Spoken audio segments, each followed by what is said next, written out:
J'en ai présenté des consoles nulles sur cette chaîne, le Virtual Boy, le CDI ou même l'extension 32X. Mais alors le Mega CD, il fait peut-être pas l'unanimité, mais c'est une machine que j'aime bien. J'ai passé de bons moments dessus depuis que je l'ai acheté l'an dernier. Suffisamment pour pouvoir maintenant vous présenter un classement de mes jeux préférés dessus, en espérant que ça vous donne envie de vous y replonger. La 10ème place, c'est celle où j'ai le plus galéré.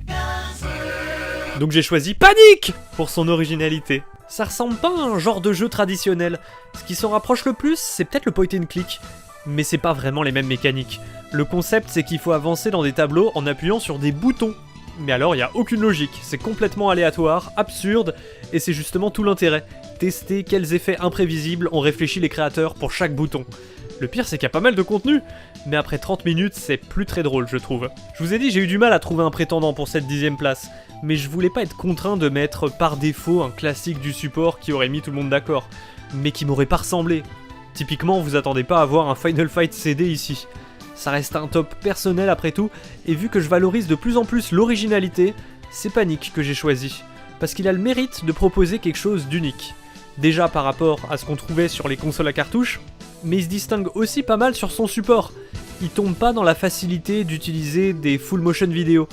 Il a une 2D détaillée et de belles animations pour un jeu 16 bits. Donc il a le mérite aussi d'illustrer ce que le Mega CD permettait de faire par rapport à une Mega Drive toute nue. Tout comme Night Trap, c'est le seul FMV que je tolère. Même les trucs à la Road Avenger ou Time Gal, je trouve ça trop stressant, répétitif et pas assez ludique. Alors que Night Trap arrive quand même à intégrer du gameplay sur un film qui se déroule en continu, grâce à l'idée des caméras de surveillance disséminées dans la maison, qu'on scrute pour intercepter les voleurs en activant des pièges au bon moment. Tout ça sur fond de scène nanardesque au possible, doublé en français. Je suis sûre que vous devrez très bien tout seul. Je comprends. Bonne nuit, papa. Il y a un côté tellement nul que c'est bien. Et étonnamment, c'est assez prenant, j'ai trouvé. Le scénario est plus original qu'il n'y paraît, et je me suis bien plus investi que ce que j'aurais cru. Parce que mine de rien, il est pas facile. C'est un peu du die and retry. On finit par apprendre par cœur dans quelle pièce aller et à quel moment. Je l'adore pas, mais encore une fois, c'est certainement mon jeu FMV préféré. 8ème position, KO Flying Squadron.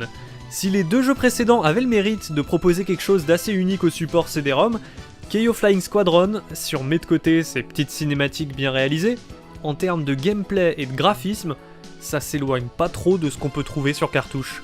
Techniquement, c'est même pas très beau je trouve. Mais je l'inclus quand même parce que ça reste une exclusivité Mega CD, que l'univers malgré tout est rafraîchissant pour un shoot 'em up, ça change des vaisseaux spatiaux de voir ces animaux. Les chouettes musiques CD contribuent aussi à lui donner une ambiance qui lui est propre. C'est pas un excellent shoot 'em up, il a un level design pas très inspiré, mais de par son enrobage, il arrive à se distinguer dans la ludothèque. Il est un peu trop classique et facile, mais c'est rare dans ce type de jeu de pas se retrouver face à un die and retry intransigeant. Donc ça fait quand même plaisir. C'est une bonne initiation au genre. Par contre, oubliez tout de suite l'idée de l'acheter en physique. Il fait partie de ces titres méga CD, méga chers. Pour certains jeux, ça se comprend, mais lui, il est vraiment surcoté par rapport à sa qualité. Si vous voulez mon avis, je crois que c'est surtout à cause de son perso à moitié à poil pendant les cinématiques. 7ème place, enfin du RPG avec Lunar Eternal Blue. C'est le deuxième Lunar, et comme le premier, il n'est pas sorti en Europe. Donc dans ce top, j'inclus aussi des jeux Sega CD, car vous l'aurez compris, pour jouer à des RPG en anglais, il faudra bien souvent se diriger vers la version américaine.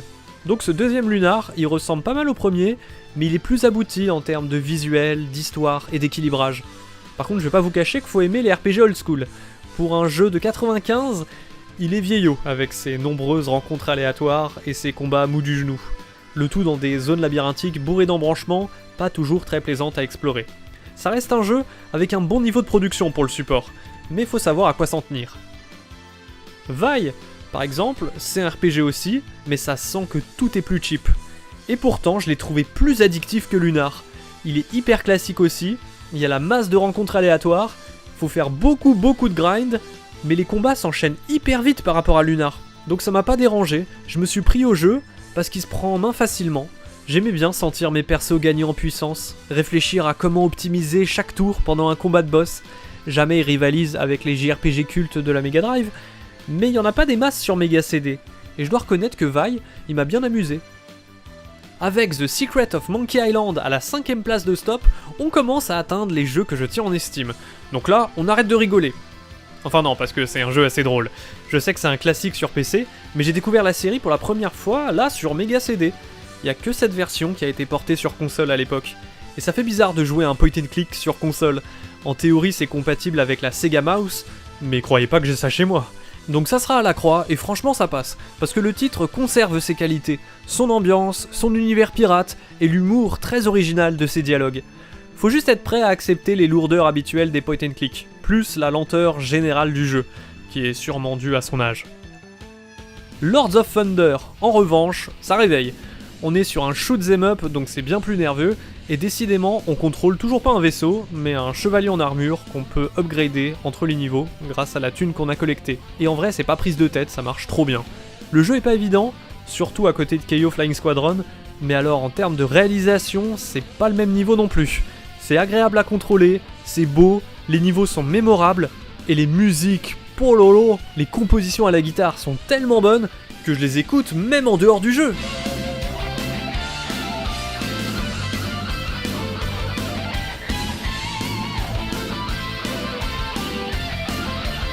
Troisième place du podium, Shining Force CD, la référence du tactical RPG 16 bits. Je suis désolé, mais je trouve le déroulé des combats plus agréable qu'un Fire Emblem.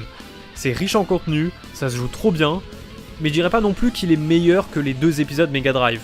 L'épisode CD, il transcende pas la série, et il apporte rien qui soit pas déjà possible sur cartouche, mais ça n'enlève en rien ses qualités. Il a plus de phases d'exploration dans les villages, mais les combats sont toujours aussi addictifs. Et les scénarios se laissent bien suivre. Oui, j'ai dit scénario au pluriel, donc t'as même l'impression d'avoir plusieurs jeux dans ton jeu. Deuxième, Pop Full Mail. J'ai été surpris de constater qu'il existe plein de versions de ce jeu, sur PC, sur Super Famicom, sur PC Engine, mais la version Mega CD, c'est un jeu différent, et pour moi, c'est clairement la meilleure. Une sorte d'action RPG, mais plutôt orienté action-aventure à la Zelda, en vue de côté, donc en termes de progression, ça me parle bien. Le maniement est agréable, l'univers est cool, les personnages aussi, et les phases de dialogue doublées contribuent à leur faire gagner en sympathie.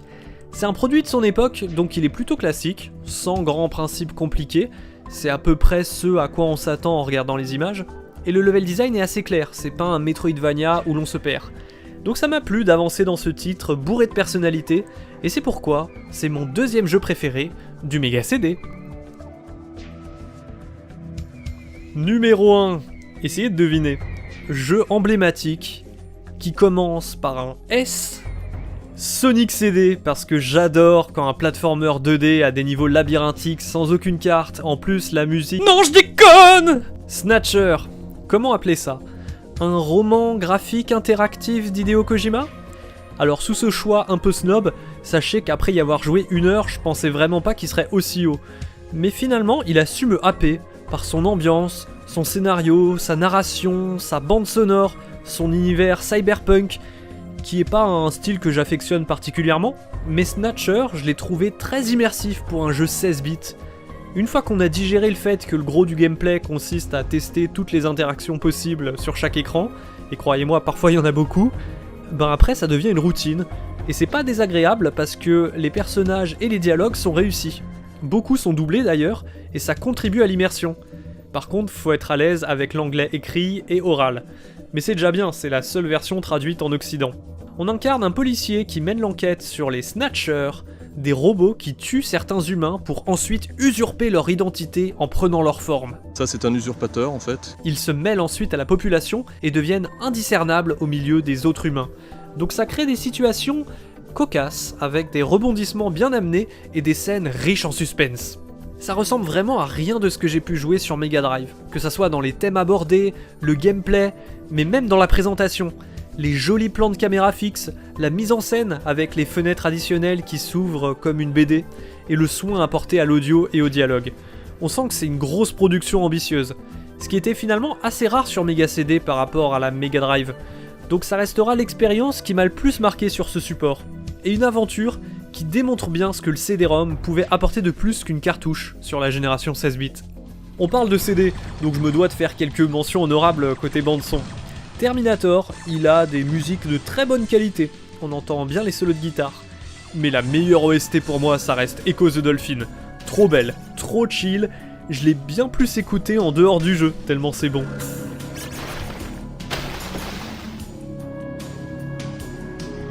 Mais le méga CD, c'est pas que le son. Il y avait aussi du matos pour faire des zooms et des rotations de sprites, un peu comme le mode 7 de la SNES. Mais mention honorable du côté des graphismes, c'est Soulstar, qui alterne avec différentes phases, où on peut avoir l'impression de se balader dans un univers en 3D, et Batman Returns pour ses niveaux de conduite, avec du dénivelé sur la piste et de beaux petits effets. Mais il suffit pas d'avoir de beaux graphismes ou de belles musiques pour finir dans mon top. Vous, c'est quoi vos 10 jeux méga CD préférés? Et si vous voulez continuer de m'entendre parler du méga CD, je vous propose cette vidéo que j'ai faite l'an dernier pour vous expliquer plein de choses à son sujet, et notamment pourquoi je l'ai acheté.